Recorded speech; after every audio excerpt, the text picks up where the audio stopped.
Yo, what's up mga kabadis? Kamusta? Welcome back sa panibago nating vlog. At sa video na to, pag-uusapan natin at alamin ang isang recommended parts ng Honda dealer, ang carbon cleaner. Pag-uusapan natin para saan ba ito at tuwing kailan ba tayo dapat gumamit ng Honda carbon cleaner at kung paano gamitin ang Honda carbon cleaner. Pero bago ang lahat mga kabadis, ano ba ang carbon cleaner? Ang Honda carbon cleaner ay isang fuel additives na hinahalo natin sa fuel at nilalagay sa fuel tank ng ating motor. At ito ay naglilinis ng mga nag-build up na carbon deposits sa ating makina. Ano ba ang carbon deposits? Carbon deposits is a natural byproduct of the process of burning gasoline in the gasoline engine. In short explanation mga kabadis, it is a residue cause of the unburned gases in a combustion chamber.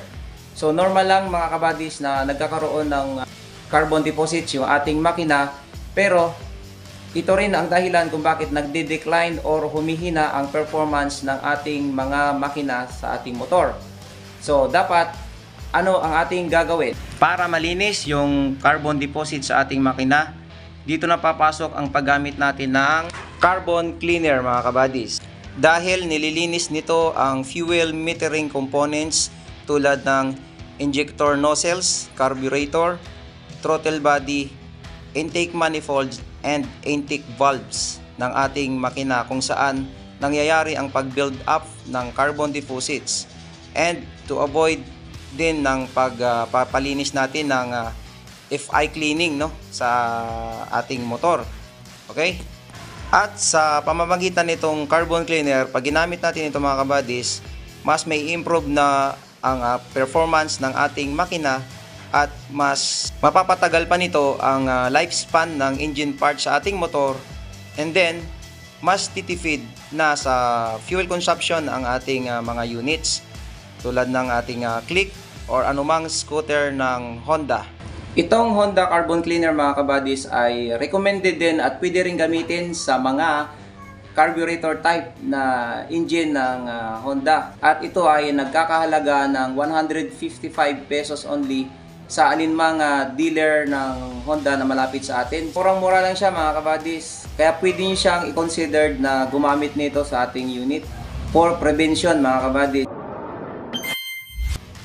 Tuwing kailan ba dapat tayo gumamit ng carbon cleaner? Ayon dito sa kanyang direction mga kabadis, every 3,000 kilometers or after 3 months, whichever come first. Okay? So tingnan natin yung ating unit kung ilang kilometers na siya. Okay, total niya ay 26,773. So, pag naglagay tayo today, ang susunod na pwede tayong maglagay nito na kilometer reading ay 29,700 na mga kabadis. Or, kung hindi man tayo umabot ng 29,700 at nag 3 months na, lagpas na ng 3 months, pwede na tayong gumamit ulit nito ating carbon cleaner. Paano ba gamitin ang carbon cleaner? Unang-una mga kabadis, huwag tayo maglagay ng carbon cleaner na to nang walang laman na gasolina ang fuel tank ng ating mga motor. Pangalawa, dapat at least 2 to 3 bar yung laman ng ating tangke. Okay? So, dapat siya ay may laman. Tulad nitong ating unit ay nasa 3 bars na siya. Yan, 3 bars pa lang bago tayo pa full tank. So dapat ito ay full tank mga kabadis kapag maglagay tayo nito. So ito ay 30 ml, equivalent niya ay 1 full tank. Kailangan naka 3 bar ito or 2, pwede na siya 2 o kahit 4. Saka natin ilalagay ito sa ating fuel tank mga kabadis. And after natin malagay sa fuel tank yung ating carbon cleaner, saka tayo pumunta ng gasoline station para magpagasolina. Okay, so lalagay na natin ito mga kabadis sa ating tangke. All right.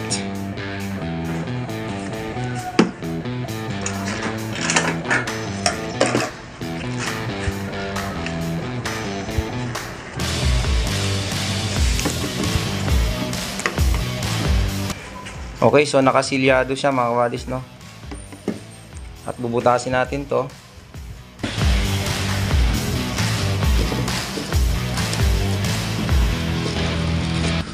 So ayan, butas na siya. Saka pwede na natin siyang ilagay.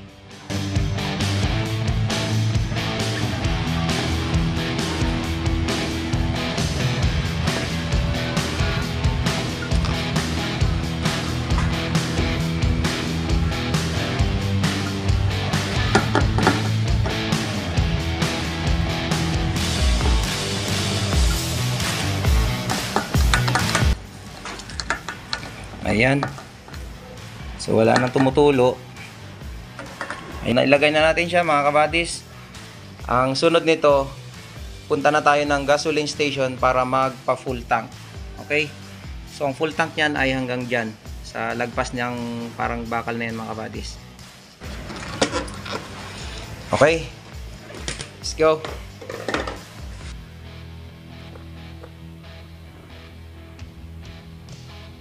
Alright. Punta na tayo ng gas station mga kapatid.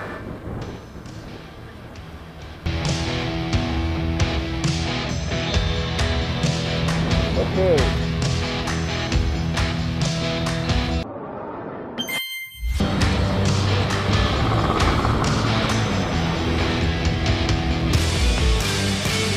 Alright mga buddies, nandito na tayo sa gas station. Full tank tayo ng unleaded.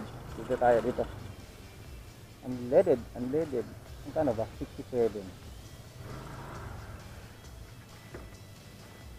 Hindi full tank. Unleaded.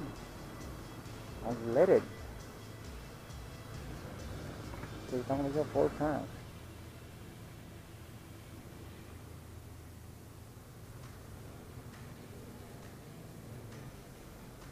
Hop, okay na. Ayos na. Gano? 197. Ay. Alright, so ganun lang mga buddies, no? Full tank na siya. Ayan. Alright, so na-full tank na natin yung ating unit. So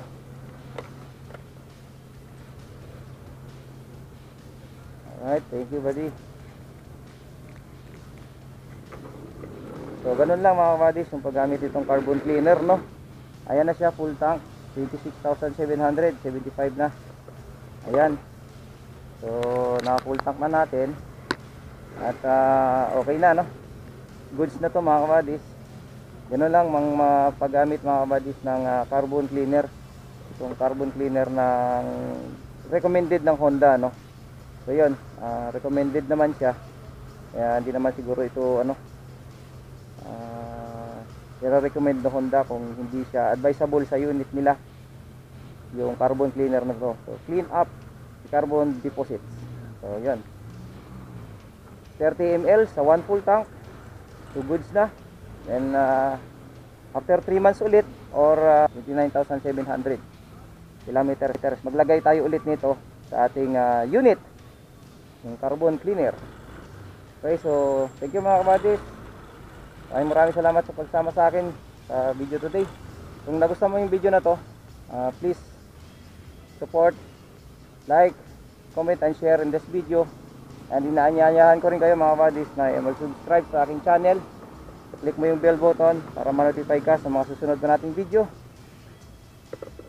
So yun, thank you so much mga kabadis. Peace out.